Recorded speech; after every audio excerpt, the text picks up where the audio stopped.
Hi friends, তোমরা সবাই কেমন আছো? আশা করি তোমরা খুব ভালো আছো। আমি তোমাদেরও ভালোবাসাতে আমিও খুব খুব ভালো আছি। তো দেখো, যখনই রান্না করতে বসি ভাবি মানে গুছিয়ে বসবো, কিন্তু হয় না। রান্না করার পরে দেখো এরকম গোছানো হয়, নাহলে রান্নাঘরটা একদম ছড়ানো ছিটানো হয়। আর আমার এই মহারানীর তো পড়াশোনা নেই, স্কুল ছুটি পড়েছে, ও আরামে ঘুরে বেড়াচ্ছে।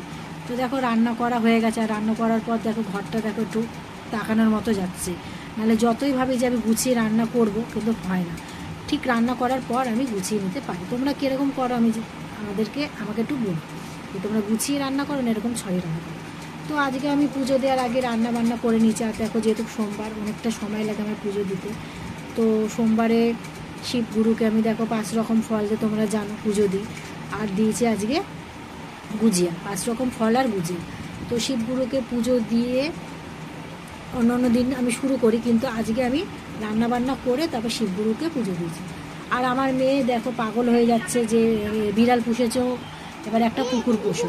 তো এমনি আমি বিড়াল পোষার ইয়েতে পাগল হয়ে যাচ্ছি, আবার আমাকে বেশি পাগল করার জন্য আমার মেয়েরা আবার কুকুর নিয়ে আসতে চাইছে। তো আমি তো রোজ এই নিয়ে আমাদের বাড়িতে রোজই খেঁচাখেচি হচ্ছে। তো এই ইয়েটা হচ্ছে আমাদের পাশের বাড়িতে, এই যে দেখেই বুঝতে পারছো, দুটো কুকুর, মানে আমাদের পাশের বাড়ির যে বৌদি, তার মেয়ে এখানে থাকে না, ওদের ঘর হচ্ছে বলে ওরা এই কুকুর দুটোকে ওদের মার বাড়িতে নিয়ে যেত। এই যে বৌদির মেয়ের এই দুটো কুকুর। তো এর পেছনে আমার মেয়েরা সারাদিন পড়ে রয়েছে, কখন খাচ্ছে, কখন নাইছে, কখন পটি করছে, সব দেখছে। তো এই জন্য বলছে যে তুমিও একটা বাড়িতে কুকুর পোষো, আমরা দেখাশোনা করবো। তো বন্ধুরা, ওদের কথাই কি আর আমি শুনে কি কুকুর পুষবো? এই কুকুর পোষাতে যা খাটনি, যা খরচাও আমার দ্বারা হবে না। তো এই নিয়ে রোজই বলছে, আর আমি মেয়েদেরকে রোজই একই কথা বলছি যে ওটাই ভেবেছে মানে ওটা নিতে গেছে। এমনি বিড়ালদের পুষে আমি নাজিয়া করছি।